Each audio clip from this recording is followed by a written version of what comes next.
¿Necesito una mejor cámara o un mejor micrófono? Es que en realidad el micrófono que tengo es bueno, pero en fin, monólogos extraños acerca de las cosas que necesito y en algún momento haré, pero luego pospondré y no podré hacer. Ayer, en la noche, usualmente cuando no puedo dormir, trato de buscar algo para ver en alguno de los 50 servicios de streaming que tengo y estoy pagando y que en realidad no lo uso tanto. No sé si a ustedes les ocurre lo mismo, pero yo tengo una teoría con los servicios de streaming. Cuando recién salen, como ha ocurrido con HBO Max, que salió relativamente hace poco, todos estamos muy emocionados con las opciones para ver. Entre ellas, por ejemplo, a mí lo que me llama mucho la atención de HBO Max son las películas antiguas. Eh, por ejemplo, me gustan mucho los musicales y los musicales de la época, esta época de oro del cine, tipo Cantando bajo la lluvia, Un americano en París. Soy muy fanática de todo lo que son películas musicales, me gusta mucho Fred Astaire, Ginger Rogers, me gusta mucho ese estilo. Eh, Tengo varios en DVD, pero es muy difícil encontrarlos en servicios de streaming. No hay. He intentado en múltiples ocasiones buscar en Netflix y en realidad no encuentras mucho. Cuando buscas clásicos llega hasta los 90 o hasta los 80 máximo, pero ya si buscas películas más antiguas de los 50, por allí no encuentras. Entonces, algo que me alegró mucho fue ver que en HBO Max prometían tener este tipo de películas. Así que cada cierto tiempo entro a ver películas antiguas. No soy mucho de ver estrenos ni que me aloquen mucho los estrenos, pero sí me gusta ver películas que he visto antes y que no recuerdo y que me dan una bonita sensación cuando las vuelvo a ver, justamente como es el tema de estos tipos musicales, eh, Cantando bajo la lluvia. Sé que hay más, ojo, sé que hay más. Por ejemplo, veamos rápidamente. Ok, Casablanca. Está. Si no han visto Casablanca, háganse un favor. Está Ciudadano Kane. Ok, no todos son musicales. ¿Por qué puse películas clásicas y me sale Space Jam? Ese es el problema. Hay varias veces en las cuales yo he ido, por ejemplo, una vez fui a un Phantom, no recuerdo qué Phantom era, y le pregunté, disculpe, ¿tienes DVDs de películas clásicas? Y me dijo, claro. Y me llevó a una sección donde habían películas de los noventas. Y yo, disculpa, mi amigo, ¿qué te pasa? Un cachetadón por faltoso. Te estoy hablando de la época de oro del cine, muchacho malcriado. O sea, porque El Mago de Oz, tiempos modernos, Godzilla, pero la original. Esas que Godzilla contra Mechagodzilla, esas son lo máximo.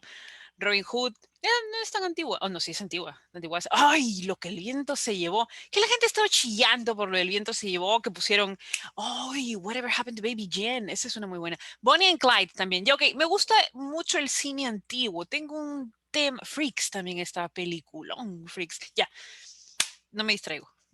Controla tus impulsos. Me gustan mucho las películas antiguas, todo lo antiguo. Creo que me gusta mucho el tema de historia, de ver el pasado, no por idealizarlo, ojo.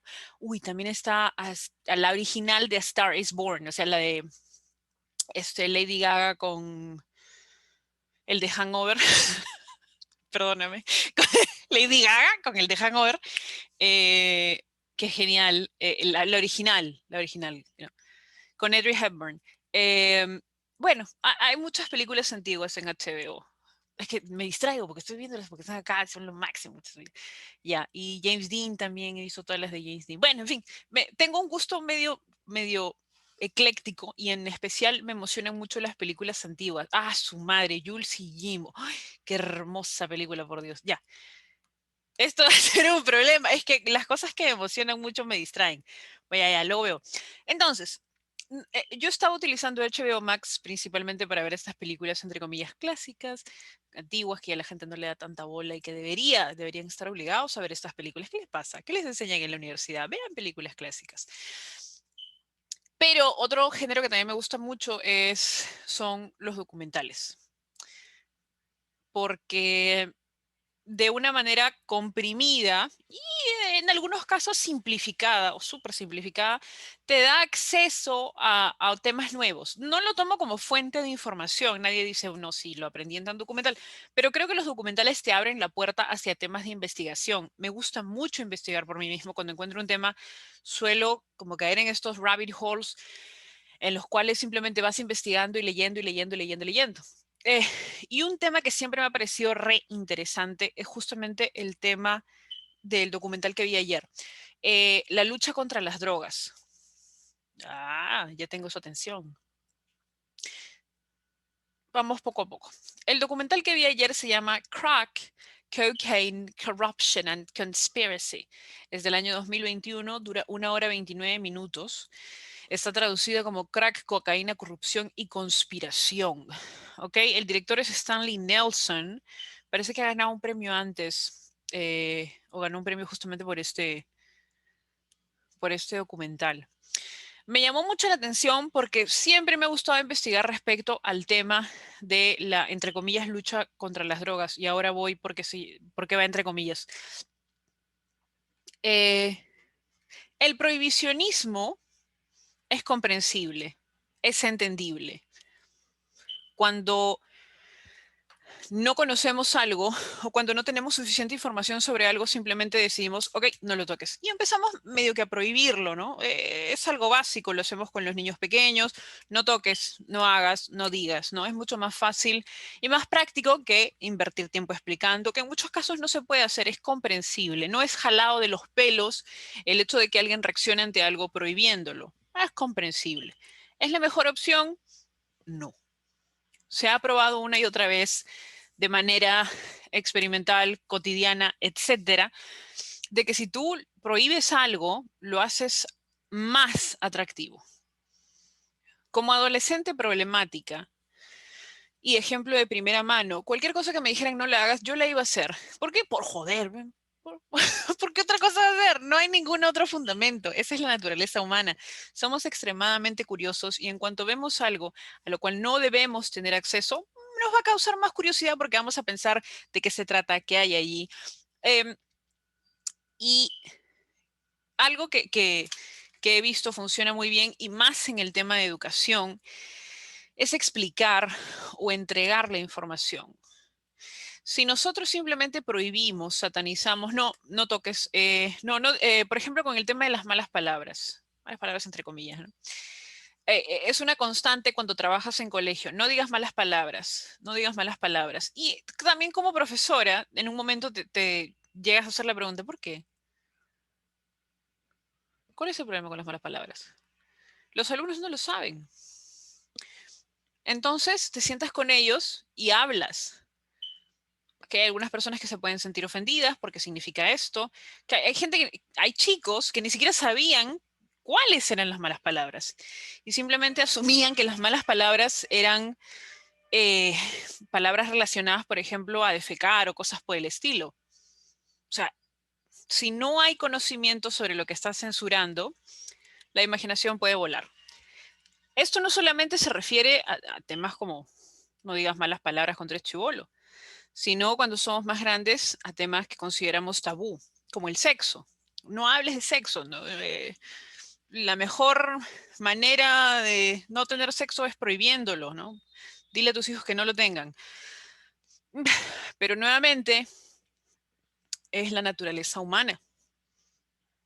Somos nosotros, somos animales, necesitamos, nos gusta, nos divierte, nos encanta. Y que le pongamos una tapa, pero ok, pero ¿por qué no puedo tener sexo? Responde con calma. Ahora, si intentas responder y ves que no hay ninguna buena razón, ¿por qué será? Siempre, y esto no es solamente en un tema de niños o de adolescentes, creo que es mejor explicar y tener toda la información antes de simplemente prohibirlo o satanizarlo. Ahora, como la gente me llama activista canábica, yo no creo que sea activista. Me considero más como spokesperson, alguien que habla, no sé cómo se le dice. Pero yo cuento mi experiencia referente al cannabis, como en realidad nunca tuve ningún prejuicio. Sin embargo, sí descubrí que había muchas personas que tenían prejuicios respecto a la planta, incluso en mi familia. Ahora, es medio complejo porque vivimos en una sociedad conservadora, en un país ultra conservador. Perú no es un país que diga, no, sí, claro, decide por ti mismo. No, no, aja, capoto, pichi, no, no, marihuana no. poco a poco te empiezas a cuestionar, ¿no? Ok, yo soy usuaria con epilepsia. No puedo pasar un día sin usar, bueno, sí puedo pasar un día sin usar, pero es un tema, tengo hipo, pero no es un tema que me vaya a pasar algo si es que dejo de tomarlo un par de días, a diferencia de las pastillas. Es una sociedad bastante hipócrita. Satanizamos el consumo de cannabis, satanizamos el cannabis y al usuario, pero celebramos el alcohol. Celebramos el alcohol, lo vemos como una gracia, y eso yo lo he comentado antes aquí. El tema del prohibicionismo tiene una razón. Nos da miedo, es más fácil, o sea, creemos que es más fácil controlar el temor que el conocimiento y la curiosidad. Entonces, este documental, Crack, que va desde los años 80, la llamada epidemia del crack, y cómo el prohibicionismo desde los Reagan con su Just Say No, solo di no, en realidad no funciona. No va a funcionar para todos porque no todos tenemos la misma experiencia. Y también habla sobre el tema de la satanización del usuario y cómo se terminó por pintar al usuario como una persona de bajos recursos afroamericana, cuando después de los años todos sabemos y somos conscientes de que en los estratos más altos son donde pero se fuman, pero hasta lo infumable. O sea, no hay un perfil. Siempre nos han engañado con que hay un perfil del consumidor de drogas. No es real. Absolutamente cualquier persona. ¿Por qué? Porque hay un millón de razones. No todas son barbáricas, negativas, ni nada por el estilo. Las personas que consumen drogas siguen siendo personas, pero nos lo han pintado como monstruos. No hay una información más allá. Es como que automáticamente la persona que consume drogas deja de ser humano y no merece apoyo. Y solamente lo puede rescatar Dios o algo por el estilo, o alguna fuerza superior. Entonces, al deshumanizarlo, que es lo que hacemos con los consumidores de drogas, simplemente se convierte en una ficha más que se pierde en el sistema. Y justamente se hace mención a esto, ¿no? El tema de deshumanizarlo. Ahora, deshumanizar también hace que tú no te hagas responsable de esto, ¿ah? O sea, tenemos tan interiorizado el tema del alcohol que ni siquiera lo reclamamos. A mí, honestamente, me da mucho más miedo una persona que consume alcohol que una persona que consume marihuana.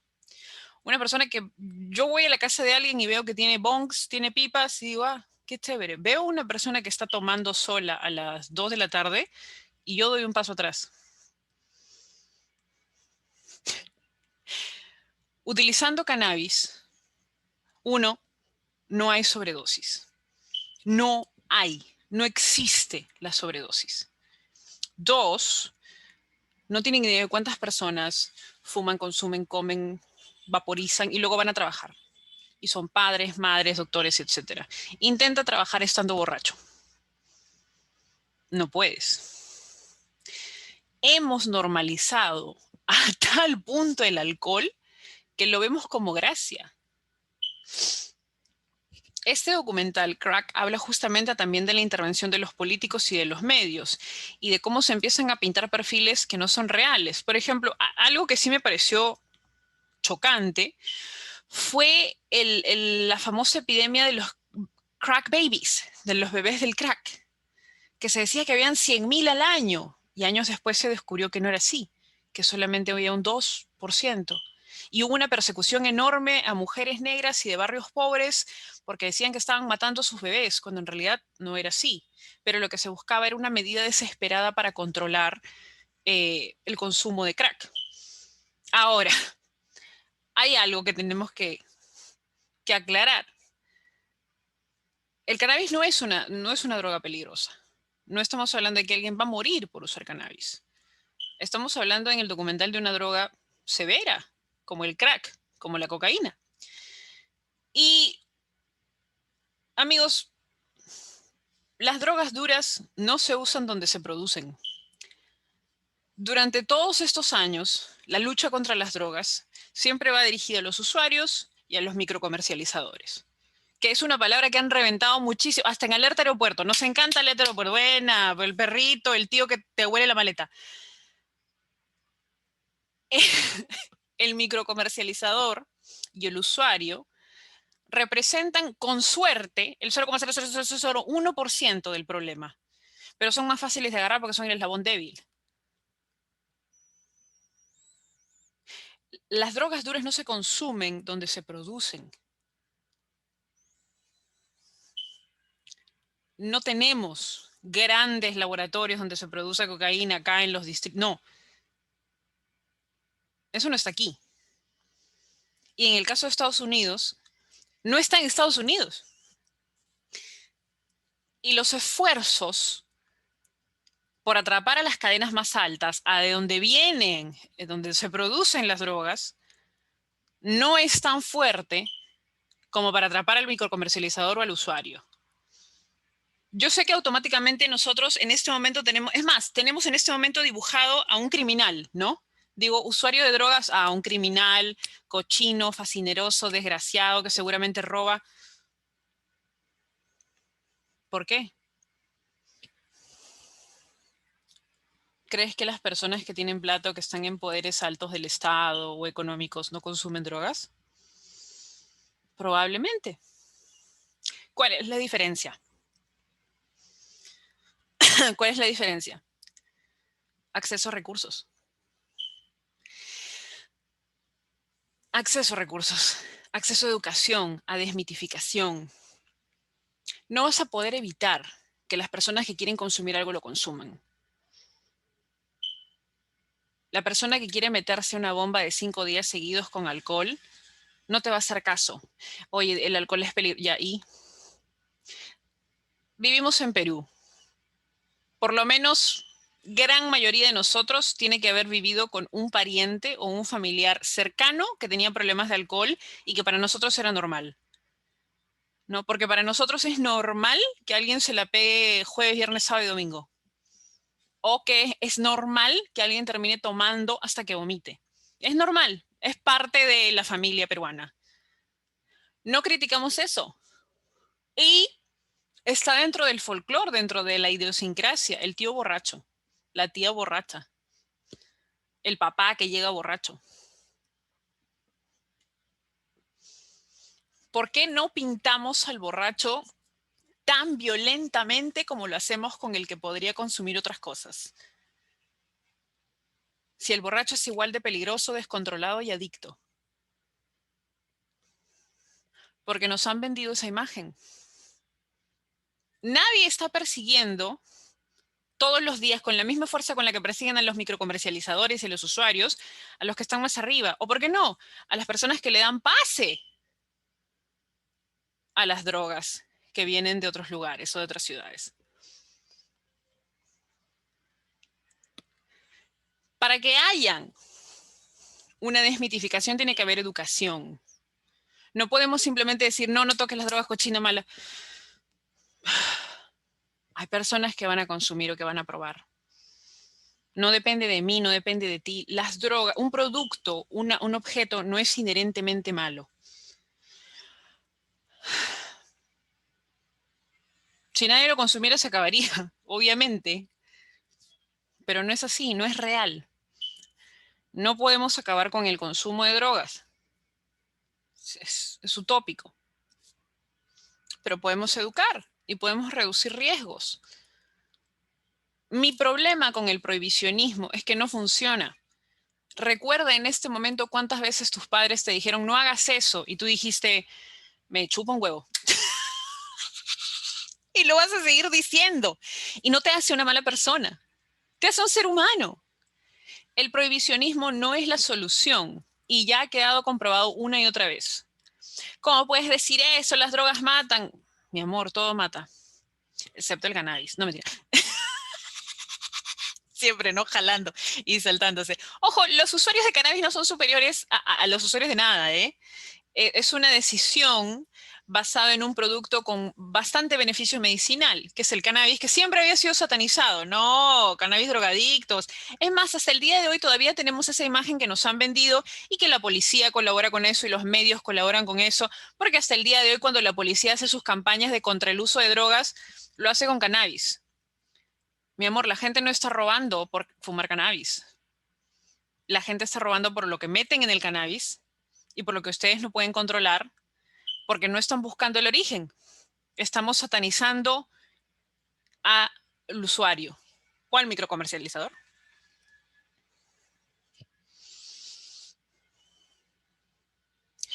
La educación no debería ser asustarlo. No sé si alguna vez han visto las campañas que la policía hace para disuadir a los jóvenes y a las personas adultas para que no utilicen drogas. Siempre es un troncho. Siempre. Como si el cannabis en combustión no fuera también beneficioso para algunas personas, en menos medida, pero igual. Siempre es un troncho y siempre está relacionado a una persona con dreads y cochina. Mi amor, yo no tengo dreads y me acabo de bañar. He dicho mi amor mucho hoy, ¿no? Estoy cariñosa. Es que este tipo de cosas a mí me saca de cuadro, porque hasta el día de hoy hay muchas personas que etiquetan las cosas bueno, malo, y eso es una super simplificación que también nos pone en una posición medio extraña. ¿El alcohol es bueno o malo? El alcohol es bueno cuando estás celebrando un ascenso y te tomas una copa de champán, pero es malo cuando te la pegas 3 días y terminas orinado en el parque, porque igual nos gustan esas anécdotas, ¿no? Y nos encantan y las repetimos una y otra vez. ¿Por qué? Porque no hay prohibicionismo de alcohol. Ojo, ¿alguna vez han visto prohibicionismo de alcohol? A pesar de que es una droga. No, está por todos lados. ¿Te piden DNI para comprar alcohol? ¿Por qué? Porque es una industria multimillonaria. Y esto no es un tema conspiranoico. Tú lo sabes, yo lo sé. ¿Alguna vez te han pedido DNI para comprar alcohol? Alguna vez al llegar a la bodega te han dicho, a ver tu DNI? No, compramos triple X, punto G, tres pasitas, cochinadas. Y todos hemos consumido, bueno, no todos, pero gran mayoría de nosotros hemos debido haber consumido alcohol antes de llegar a la edad legal. ¿Alguien nos explicó alguna vez los peligros del alcohol? No, solamente nos dijeron, si toma, no maneje. Y si maneje, no tome. Que es una de las frases más icónicas del prohibicionismo. Pero, ¿por qué? Se nos olvida que el ser humano hace preguntas. Ok, si tome, no maneje. ¿Por qué? ¿Cuáles son los efectos? Porque es malo. Los efectos. No todos vamos, yo no te estoy preguntando para mí, te estoy preguntando para todos. No todos van a entender las cosas igual que yo, no todos van a tener la misma información que yo. Si tú quieres prohibir algo, tienes que tener una base, porque Diosito dice que es malo. Ándate ten en cuenta que no todos creemos en lo mismo, ni todos tenemos los mismos amigos imaginarios. Necesitas hacer una explicación y educar para todos, no solamente para un grupo. Ahora me van a caer encima con los amigos imaginarios, pero en fin. El tema de prohibir, el tema de prohibir no funciona, no funciona. Es por eso que me llamó mucho la atención el documental. Si bien es recontra breve, porque solamente 1 hora y media, pero creo que te da una entrada a lo que puede ser la lectura y la investigación acerca del prohibicionismo extremo que siempre se ha llevado entre la lucha contra las drogas en Estados Unidos, que en realidad no es una lucha contra las drogas, es una lucha por el control de las drogas. En todos los discursos, las drogas son el problema. No, las drogas no son el problema. O sea, las drogas no aparecen por arte de magia. O sea, nadie, ningún microcomercializador sale a caminar a comprar el pan y se encuentra un ladrillo en el suelo. Eso viene de algún lado y se cocinó en algún lado y se costeó en algún lado.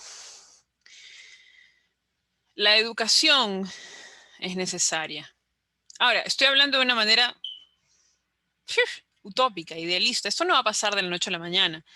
¿Por qué? Porque todavía hay personas que se sienten más cómodas con el prohibicionismo. Su hijo les pregunta, papá, ¿qué es cocaína? Es malo, te mata. No, te mata en ciertas dosis. Tienes que ser específico. No podemos simplemente basarnos en las imágenes que tenemos nosotros o incluso en nuestras experiencias. Algo que yo repito una y otra vez. El cannabis no es para todos ni es la panacea. Claro que no. ¿Es una puerta de entrada a drogas? No. Llevo consumiendo cannabis 7 años y la única puerta de entrada es la que está ahí atrás. Qué gran chiste. La única puerta de entrada. No hay puerta. Escúchenme. Vengo usando cannabis 7 años. No ha derivado en uso de cosas más fuertes. Es más, yo no puedo tomar alcohol por el tema de la epilepsia, pero no me gusta tomar alcohol. Me gusta cuando tienen esos sabores bonitos como el Smirnoff de manzana verde, esas tonterías, me encanta, pero uno me dura toda la noche. No me gusta, porque no me gusta lo que el alcohol le hace a mi cuerpo, porque yo soy consciente de lo que el alcohol le hace a mi cuerpo. Sé los procesos, sé el daño al hígado, sé la cantidad de alcohol que mi cuerpo puede avanzar porque he leído, pero no he leído porque me lo hayan enseñado en la universidad ni en el colegio, porque no te enseñan nada sobre esto, ni siquiera mis padres. Yo lo tuve que aprender ya de adulta. ¿Cuáles son los daños que nos hace el alcohol? Y también, ¿por qué es tan aceptado en nuestra sociedad y por qué lo tenemos como si fuera sangre? ¿Por qué no hablamos del consumo de alcohol en el Perú? En vez de seguir satanizando el uso del cannabis y drogadictos, drogadictos, drogadictos. Ay, por Dios. Cuando empezamos con el tema de cannabis medicinal hace muchos años, no habían muchas personas. Todas esas personas que ahora se pelean con yo lo hice primero, yo lo hice primero, ya, no estaban. Y al inicio, la palabra que más se usaba era el tema de drogadictos. A las madres que aparecieron que querían utilizar cannabis con sus hijos, van a volver a sus hijos drogadictos. A mí, drogadicta. Han pasado 6, 7 años y mis convulsiones se han controlado y no soy drogadicta. Dejé las pastillas para dormir, que era una de las cosas más difíciles de hacer. ¿Era adicta a las pastillas para dormir? Probablemente. No lo sé. No hablamos de la adicción a los opioides. No, tampoco. Hablamos acerca de drogas. Todas las drogas son malas. Es terrible. Deberíamos empezar a priorizar la educación frente al prohibicionismo, con explicaciones. La gente, ahora, yo sé que hay esta idea de que no, lo legalizan y se van a, lo legalizan y todos van a estar fumando. Bueno, ya no es legal y hay un montón de personas fumando. Hay un montón de personas consumiendo cosas que no son legales. El alcohol no deberían consumirlo menores de edad, pero te cuento que hay muchísimos, muchísimos menores de edad consumiendo alcohol.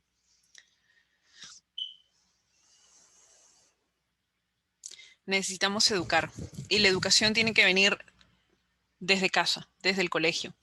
Hablar sin temor, reconocer las adicciones, reconocer lo que son las adicciones, las personalidades, las personas que son proclives a ser adictas. Y hablar también sin temor de que podemos ser adictos a lo que sea. A la comida, como un refugio. A las relaciones tóxicas. ¿La verdad? Tenemos que empezar a salir de este cuadro de que el drogadicto es así y solamente lo puede salvar Dios. No, el drogadicto sigue siendo un ser humano. La persona farmacodependiente sigue siendo un ser humano. No ha perdido su calidad de ser humano.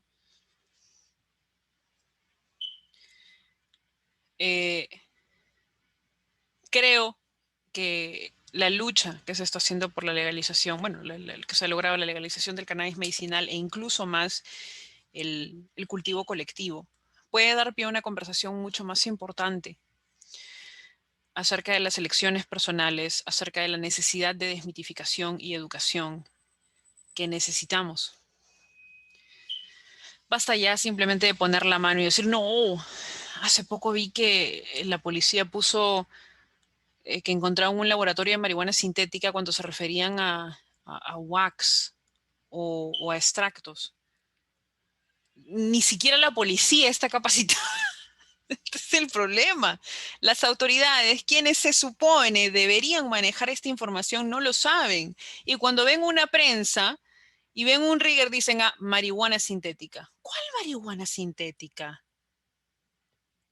Si las autoridades no tienen esta información, si los medios, bueno, los medios, difícil que tengan la información, pero si los medios no tienen la información, ¿Cómo esperan que nosotros salgamos de esta tontería de señalar y decir, sí, todo es droga?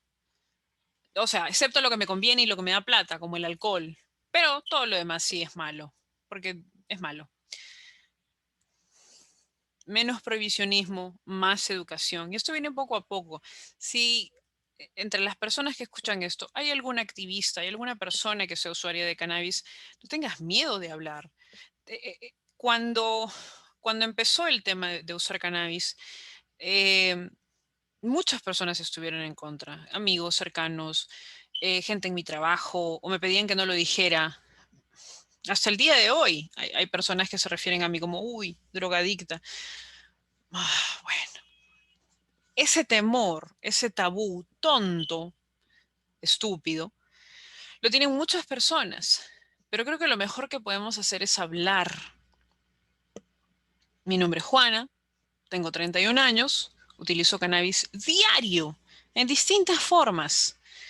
No soy drogadicta, no soy una mala persona, no le robo a nadie, no tengo dreads. Eh, y creo que ya es hora de romper el mito del usuario. Y poco a poco romper el mito también de los usuarios de otras cosas, ¿no? Y también ya dejar de idealizar el uso del alcohol y llamarlo por lo que es, una dependencia. Está tan normalizado que lo aceptamos en nuestra familia. Imagínense. Haces un escándalo cuando le encuentras un troncho a tu hijo, pero tú te la pegas hasta que vomitas en el baño. Mm, hay un poquito de opinión en tu doble moral. Este documental es un gran primer paso para leer más acerca del prohibicionismo y cómo falla asquerosamente y cómo Estados Unidos tiene esta mal llamada guerra contra las drogas cuando en realidad no es así. No están luchando contra las drogas, están luchando contra los usuarios. Y ni siquiera eso, sino que están buscando un chivo expiatorio que suelen ser los usuarios. Crack, Cocaine, Corruption and Conspiracy lo pueden ver en Netflix, si no me equivoco. Sí, correcto. Netflix. Y lo pueden encontrar así, como Crack, Cocaína, Corrupción y Conspiración. Es muy interesante. Ese ha sido el episodio de hoy. Nos vemos mañana.